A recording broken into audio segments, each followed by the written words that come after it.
আপনারা কি জানেন? মান তারাকা সালাতান মুতাআম্মিদান ফাকাদ কাফার। যে ব্যক্তি ইচ্ছাকৃতভাবে বিনা ওজরে, কোনো ওজর নাই, ইচ্ছাকৃতভাবে নামাজ ছেড়ে দিল, ত্যাগ করলো, সে ব্যক্তি কুফরি করলো।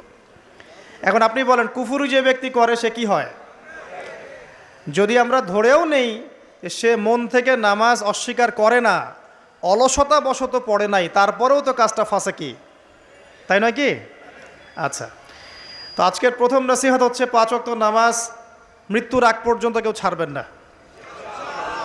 আমার সাথে ওয়াদা করেন যে ইনশাআল্লাহ আগামী যতদিন বেঁচে থাকব 5 ওয়াক্ত নামাজ জামাতে পড়ার চেষ্টা করব, যদি জামাত না পাই একা পড়ার চেষ্টা করব।